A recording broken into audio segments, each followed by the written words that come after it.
All right, get ready, because today we're going deep on something you might not expect. The history of English grammars. Yeah, we're talking the rule books, the rebels, and how we even got to understanding this crazy language we call English. You might even say a little crazy. Right. And you might be surprised to learn it's a history full of twists and turns and some unexpected influences and maybe even a few grammar police showdowns. Oh, yeah, I'm ready for those showdowns. Get ready! So we've got a stack of sources, everything from historical overviews to even, would you believe it, modern travel guides. I love it. And those travel guides are going to play a key role in how we kind of reimagine grammar today. Okay. But first, let's rewind way back. Let's rewind. To the 16th century where it all began. 1586, to be exact. Ooh, getting specific. That's when William Bullokar, a true grammar pioneer, published the very first English grammar book. What was it called? It was called Pamphlet for Grammar. Pamphlet for Grammar. I love that title. It's so straightforward. It really is. So what was he trying to do with this first ever grammar book? Yeah. I mean, was he just trying to, lay down the law on how people should speak and write? Well, there was definitely an element of that. But you got to remember that Bullokar was writing at a time when English was still trying to, find its own identity, you know? Yeah. Latin was the language of scholarship, of sophistication, and English was often seen as a little, rough around the edges. Yeah, a bit rough around the edges. So English had a bit of an inferiority complex. Exactly. Okay. And Bullokar was part of this movement that wanted to prove that English could be just as elegant and rule-bound as Latin. I see. And so he even tried to fit English grammar into this Latin mold. Which, as you can imagine, created some challenges. It did. It's like trying to force a square peg into a round hole. It is. It is. So what were some of these challenges? Did they just end up with a bunch of weird Latin-sounding English rules? Yeah, you're not far off. Early English grammarians, they really struggled to assert English's unique rules against this, like dominance of Latin. You know, they were constantly debating things like sentence structure and verb conjugations, trying to figure out what made English English. I can picture those debates getting pretty heated. I'm sure. Were there any, epic grammar rap battles back then? Maybe not rap battles, but I'm sure there were some strongly worded pamphlets exchanged. I bet. But the point is, these early grammarians, they were passionate about establishing English as a language worthy of respect and study. Okay. And, that paved the way for what we know as English grammar today. All right, so English is starting to find its footing, break free from the shadow of Latin. Starting to break free. What happened next in this grammar evolution? Well, fast forward to the 18th century. Okay. And things get a lot more, shall we say, prescriptive. This is when the idea of correct grammar really takes hold. And one figure who really embodies this is Robert Loth. Author of the very influential and sometimes controversial Short Introduction to English Grammar. Short Introduction to English Grammar. That's it. So Louth was basically like the OG grammar police. Yeah, he laid down the law, that's for sure. Really? He dictated what was proper English, often drawing on, his own personal preferences rather than, actual usage. So some of the rules we still cling to today might just be Louth's pet peeves. It's very possible. That's kind of mind-blowing. It is. I never thought about it that way. Yeah. And Louth wasn't the only one shaping grammar during this time. Right. We also have Samuel Johnson. Of course. Whose 1765 dictionary had a huge impact. Absolutely, especially in America. Okay, so grammar was becoming like a marker of education. And social status. Oh, social status, too. Yeah, absolutely. Wow, grammar was tied to, social advancement. It really was. That adds a whole new layer to this story. It does. And here's another twist I bet you weren't expecting. Let's hear it. Many 18th century grammar books were written by men. That's right. Wait. Seriously? Yeah. That's amazing. It is. Wow. These pioneering women like Ellen Devis and Jane Gardner, they were making significant contributions to the field at a time when their voices were often overlooked. Right. They were challenging conventions, shaping the way we think about grammar even today. So we've got this era of strict rules and grammar influencers. Yes. And then, bam, the 19th century arrives. Here we go. And things shake up again. That's right. The 19th century brings us the rise of modern linguistics. Okay. A complete revolution in how we study language. So what made modern linguistics so revolutionary? Were they, smashing grammar rule books in the streets? Well, Maybe not literally. Okay. But they were definitely challenging the status quo. Okay. Thinkers like Rasmus Rask, Jacob Grimm, and Edward Adolf Meitzner, they weren't content with just prescribing rules. Right. They wanted to understand how language actually worked. How it evolved over time, Yeah. how different languages were related. So instead of just saying, this is how you should speak, they were trying to figure out how people actually spoke. Exactly. Is that right? Why? Yes. And they brought a scientific and historical approach to grammar, comparing languages, tracing their roots, analyzing their structure in a completely new way. It's like they were the Sherlock Holmes of language, looking for clues in the way we speak and write. I like that. Yeah.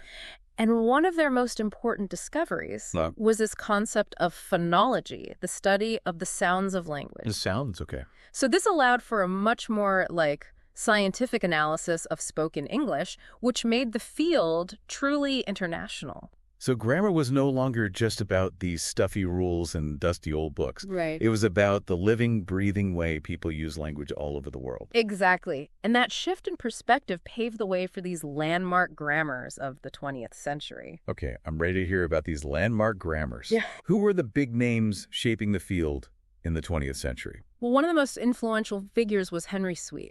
Henry VIII. Author of A New English Grammar. Right. And what's so fascinating about Sweet's work is he managed to combine the historical and logical approaches to grammar in a truly groundbreaking way. So he wasn't just describing the language, he was explaining why it worked the way it did. Precisely. Aye. And then we have John Collinson Nesfield, Aye. whose grammar took an unexpected global journey. A global journey. Yeah, no, a global journey. Tell me more. So Nesfield actually wrote his grammar in India. Oh, wow. But it ended up influencing English education around the world. Mm-hmm. It's a testament to, the interconnectedness of language and how ideas can travel across borders. That's incredible. It's like his grammar book became this, globetrotter spreading knowledge. Well, I love that image. Along the way, yeah. Spreading knowledge along the way. Okay, and speaking of groundbreaking ideas. Yes. We can't forget H.E. Palmer Of course not. and his grammar of spoken English. Yes. Palmer was a pioneer in studying what I like to call the music of language, how we use intonation Yes. to convey meaning. The way our voices rise and fall, how we pause, emphasize certain words. It's like he was studying the soundtrack of language. Exactly. He showed that grammar isn't just about the words we use, but how we say them, how we use our voices to add all these layers of meaning. That's fascinating. It is. And those soundtracks were analyzed in even greater depth by two giants of 20th century linguistics. Okay, who are we talking about? Otto Jespersen Okay. and Hendrik Postma. Right? Jespersen's 7-volume Modern English Grammar 7 volumes. is a monumental work It is. that completely changed how we understand sentence structure. That's huge. What made his work so groundbreaking? Well, Jespersen, he went beyond simply describing the rules. He analyzed sentences in a completely new way, focusing on how thought processes are reflected in the way we construct sentences. So he was connecting grammar to, the way our brains work. Exact. That's pretty mind-blowing. It really is. What about Postma? What was his contribution? So Hendrik Postma, with his Grammar of Late Modern English, took a deep dive into the language of literature. Okay. He used examples from all these classic works wow. to illustrate grammatical points, showing how these great writers used language to create art. So he was basically arguing that good grammar is essential for good writing. Exactly. He believed that understanding the nuances of grammar could help anyone become a more effective and expressive writer. Wow, we've covered a lot of ground. We have. From the very first English grammar book to these linguistic giants of the 20th century. It's pretty amazing, right? It really is. Yeah. I can't wait to see what other surprising connections we uncover as we keep going on this deep dive. Me too. Buckle up, everybody. Let's do it. Welcome back to our deep dive into the fascinating world of English grammars. I'm ready for more. We've journeyed from that very first English grammar in 1586. Yeah. All the way to those linguistic giants of the 20th century. Right, but what I'm really curious about is, how does all this grammar stuff actually impact our lives today? That's a great question. I mean, does knowing about dangling participles really make a difference in the real world? You might be surprised to learn that understanding grammar, it's not just about avoiding typos or sounding smart. Okay. It's really about unlocking the power of language itself. Okay, unlocking the power of language. Yeah. What does that even mean? It means understanding how language works, how to use it effectively, and how to make it work for you. Okay. And that knowledge, it's surprisingly relevant even in the most unexpected places. Okay. Remember those travel guides we mentioned earlier? Right, the ones that seemed a bit out of place. They're out of place. And a deep dive about grammar. Well, they're not as out of place as you might think. Okay. Crafting a well-written sentence is a lot like crafting a compelling travel itinerary. Okay, I'm starting to see where you're going with this. Yeah. Like a good travel itinerary needs to be clear, concise, engaging. Exactly. Just like a good sentence. Exactly. Both involve creating a clear structure, a logical flow, Okay. and just the right amount of detail to make the journey enjoyable. Hmm. Think about a well-structured travel plan. Okay. It might start with a captivating landmark, then move on to exploring a vibrant city, and finally end with a relaxing escape to, like, a beautiful beach. So you're saying that a good travel itinerary has a beginning, a middle, and an end. Yes. Just like a well-written sentence. Precisely. And just as a skilled writer uses punctuation to create pauses and emphasis, a savvy traveler uses pacing and transitions to create a memorable experience. I never thought about it that way. It's true. But it makes perfect sense. Yeah. So knowing how to structure a sentence can actually help us become better travelers. Absolutely. It's all about applying those same principles, structure, clarity, and flow, to the way we plan and experience our adventures. Okay, I'm totally on board with the grammar travel connection. Good. But what about other areas of life? Like what? Does grammar have any unexpected superpowers in, say, the world of comedy? You bet it does. Remember how we talked about different genres of grammar? Yeah. Well, those genres, they can actually be compared to different types of comedy. Okay, how do grammar genres relate to comedy genres? So think about prescriptive grammar. Okay. With its focus on rules and correctness. Yeah. It's kind of like stand-up comedy. Okay. You know, it's all about delivering the punchline, getting the structure just right. So every grammar rule is like a setup for a joke. Not exactly, but there are definitely some parallels. And just as a good comedian knows how to work the crowd, a good writer knows how to use grammar to engage the reader. I see what you mean. Yeah. And then what about descriptive grammar? Okay. The kind that focuses on how language is actually used, even if it breaks the rules. Yeah. What kind of comedy would that be? It's more like improv comedy. Okay. It's spontaneous, adaptable, full of surprises. That's a great analogy. Thanks. So just as improv comedians have to think on their feet and respond to the unexpected, Right. descriptive grammarians have to be open to the way language is constantly changing and evolving. Exactly. And just like a good comedian, mastering grammar can help anyone become a better communicator. Whether they're writing a travel blog, delivering a stand-up routine, or even crafting a persuasive business proposal.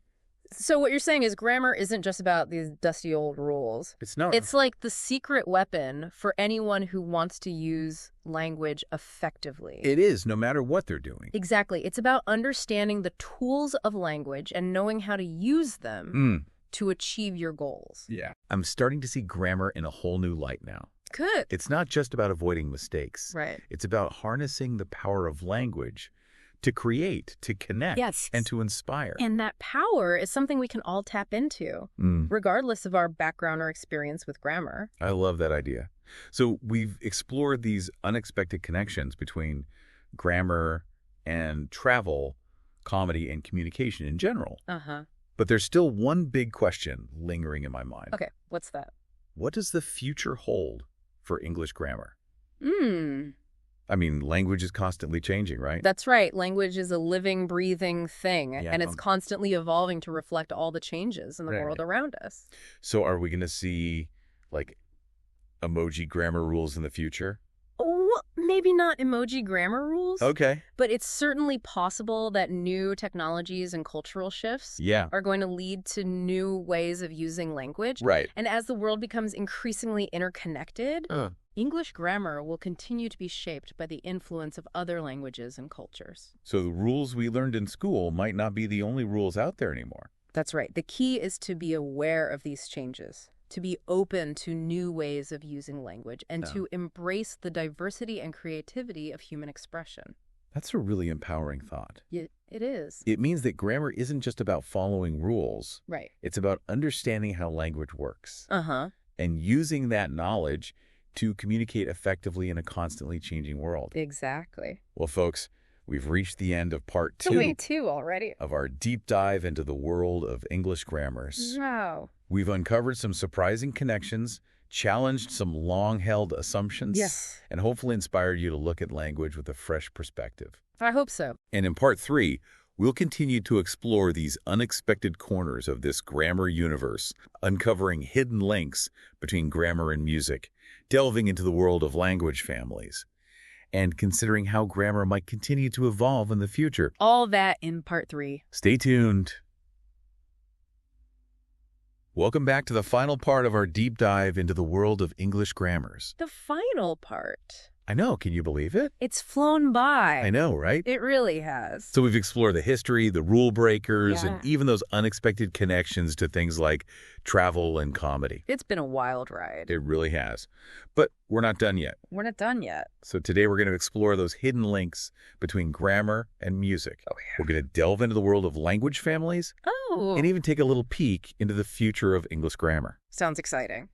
I'm excited about this one. Grammar and music. Yeah. I mean, music is all about feeling and emotion. Right. While grammar is, well, rules and structure. Rules. Always the rules. So how do those two worlds even collide? Well, you might be surprised to learn that music, it actually has its own set of rules and structures. Okay. It's like language. Okay. Think about melodies, harmonies, and rhythms. Uh-huh. They all have to fit together in a specific way to create a cohesive and pleasing sound. Okay, so there's a sense of order and organization in music. There is. Just like in language. Yes. But how does that relate to grammar specifically? Well, think about a simple sentence like, the cat sat on the mat. Yep, basic sentence structure 101. Exactly. It has a subject, a verb, and an object. Right. Now imagine that sentence is a musical phrase. Okay. The subject, that could be like a strong accented note. Uh-huh. The verb, a series of flowing notes. Okay. And the object, like a final resolving note. Okay. That musical phrase would mirror the grammatical structure of that sentence. I can actually hear that in my head. Yeah. It's like the melody is following the grammar of the sentence. It is, and that connection goes even deeper. Deeper. Yeah, consider the way we use intonation in language. Yes. The way our voices rise and fall to convey different meanings. Right, like how we raise our voice at the end of a question. That's essentially melody. Okay. And those pauses and silences we use in speech, they're like rests in music. It's like we're all walking around And composing mini symphonies with our voices every day. Exactly. And just as a skilled musician can manipulate all those notes and rhythms to create a powerful emotional response, a skilled speaker can use grammar to move, persuade, and inspire an audience. Okay, I'm officially mind blown. Good. Grammar is way cooler than I ever thought. It is. So we've established that grammar and music Secretly best friends. are secretly best friends. Yes. What about this whole language family thing?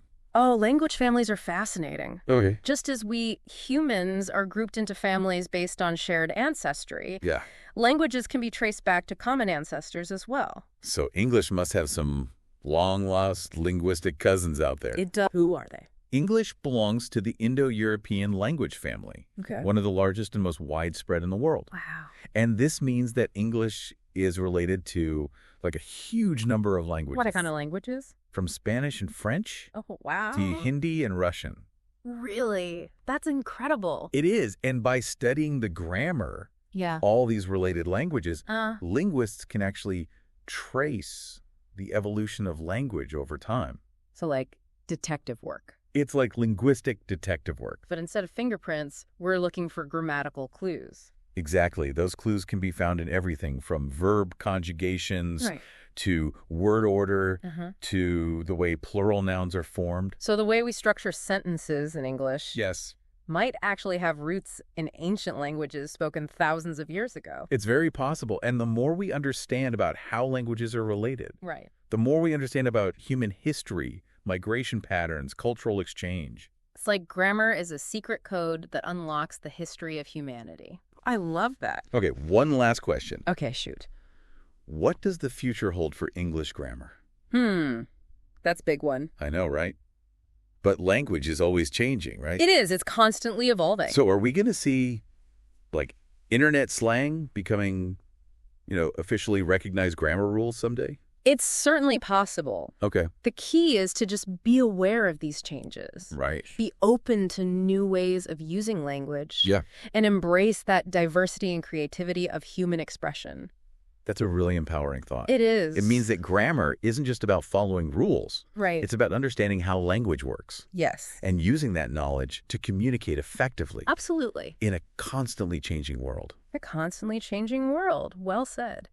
Well, folks, that brings us to the end of our deep dive into the world of English grammars. Wow. We've explored its history, its unexpected connections. We have. And even glimpsed its future. I can't believe it's over. Yeah. I know, I'm sad to see it go. But hopefully this journey has inspired you to look at language with a fresh perspective. Appreciate the beauty and power of its structure, and to never stop exploring the endless possibilities of human expression. Beautifully said. Thank you. You're welcome. So keep those grammar books handy, embrace those unexpected connections, and never stop being curious about the way we use language to make sense of the world around us. Couldn't have said it better myself. Thanks for joining us. It's been a pleasure. On this deep dive.